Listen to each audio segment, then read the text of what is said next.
Olá, eu sou Lana Mesquita, essa é a disciplina de Gerência de Configuração e hoje a gente vai começar com a primeira aula de Jenkins, uma aula curtinha, mas que vai dar ali um norte do que é a ferramenta. E para o conteúdo de Jenkins, a gente vai passar por essas 5 aulas, tá? Algumas são bem curtinhas, outras vão ser mais longas.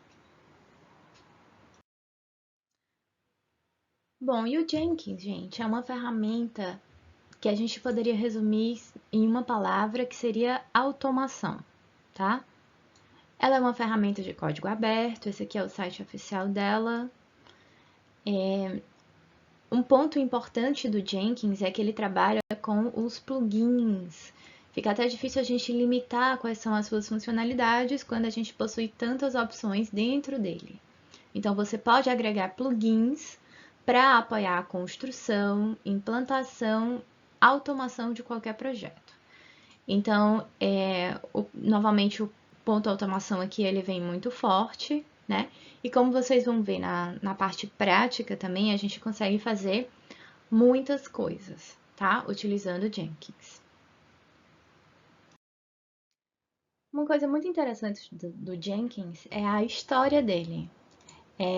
Então, a gente tem ali um produto que foi criado, que se chamava Hudson, que foi criado pela Sun, e era um sistema de CI de integração contínua, certo? Quando a Oracle comprou a Sun, surgiu um problema na comunidade, não chegou a um acordo com relação à infraestrutura que seria utilizada por trás. Então, a Oracle definiu algumas questões de administração e de controle da plataforma. Após algumas negociações entre os contribuidores principais do projeto, ainda assim eles mantinham algumas coisas discordantes. Então, o que foi que aconteceu? A Oracle decidiu registrar o sistema, a marca, em dezembro de 2010, e em janeiro de 2011 a comunidade, já que lembrando que é um sistema open source, né, ela decidiu mudar o nome do projeto para Jenkins, fugindo aí da marca que a Oracle estava colocando por cima. A Oracle continuou desenvolvendo o Hudson e considerou que o Jenkins era uma bifurcação, que a gente viu lá atrás nas aulas de Git, que é o fork. Então, eles seguiram ali os dois projetos independentes, cada um dizendo que um é o fork do outro, tá? E bem fofoca, né? Então, o Hudson, ele continuou sendo desenvolvido, mas ele foi descontinuado em 2016. E hoje a gente tem o Jenkins como um sistema open source que trabalha especificamente aí nessa linha, né? E aí, para trazer um rosto aí, a gente tem aqui a foto do principal desenvolvedor, que é o Kozuki Kawaguchi. E ele chegou a receber um prêmio em 2011, um prêmio pelo sistema. E esse é o Jenkins, é um serviço de integração contínua, desenvolvido em Java, open source, e que teve início aí nessa história um tanto conturbada. Normalmente a gente tem o quê? A gente tem um desenvolvedor que faz o código, faz um commit no Git, ou envia ali para um repositório online, né? Depois disso a gente tem a atividade de build e testes unitários, então é onde a gente vai rodar o código para saber se a gente consegue gerar uma versão executável e ao mesmo tempo a gente também vai passar ali os testes unitários, né? Principalmente se a gente estiver seguindo um processo em que os desenvolvedores já façam os testes unitários antes mesmo de criar o próprio código, ou faça isso junto, né? A gente também tem testes de aceitação, então são etapas que a gente pode colocar ali na criação do software. Passado por esses dois, a gente tem uma publicação em produção. Então, sempre o gerente de configuração ele tem que ter essa visão, né? De que é importante ter um ambiente de desenvolvimento, um ambiente de produção. O ambiente de produção tem que ser a versão estável, a versão que já passou por testes unitários, que já passou por testes de aceitação.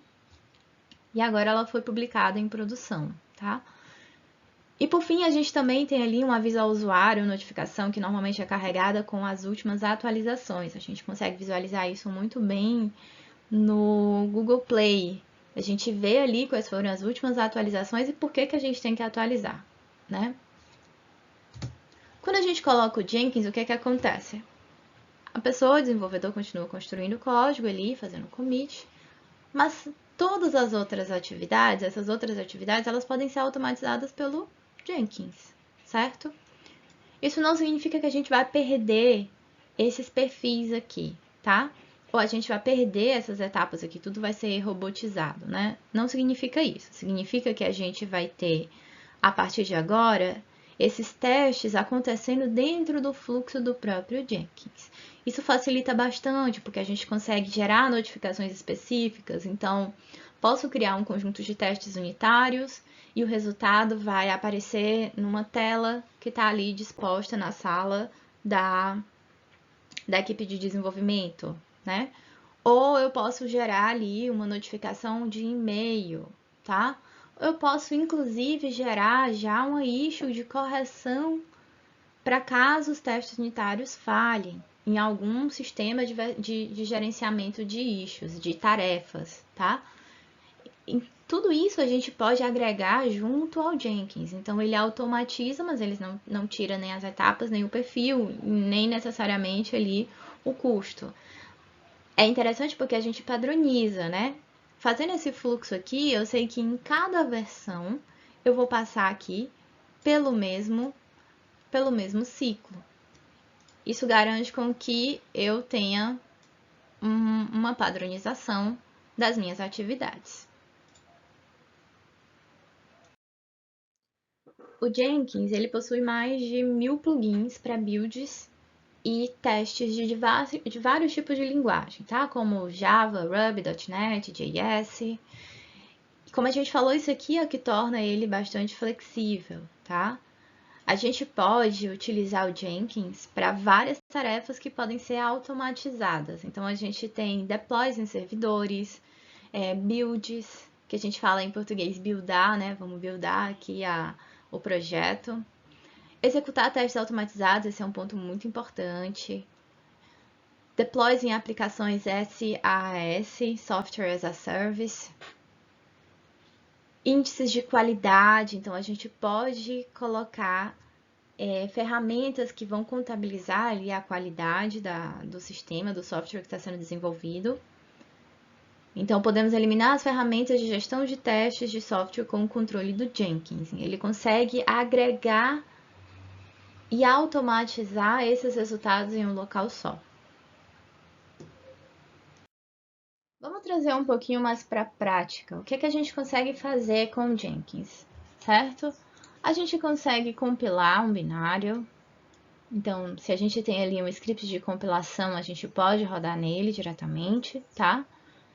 A gente pode disponibilizar novas versões de um projeto que não está compilado em várias linguagens.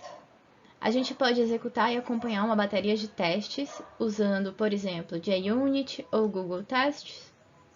A gente pode criar uma integração automatizada de sistemas de controle de versão.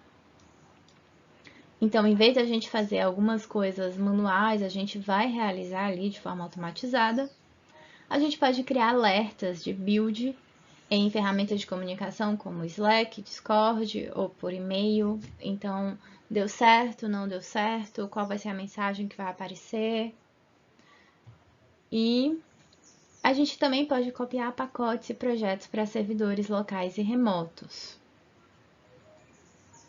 Isso aqui, gente, é uma parte do que a gente consegue fazer no Jenkins, tá? Só para dar a vocês algumas ideias mais concretas em cima de todas aquelas possibilidades que a gente tem. Dúvidas, mandem por Discord. E até a próxima aula.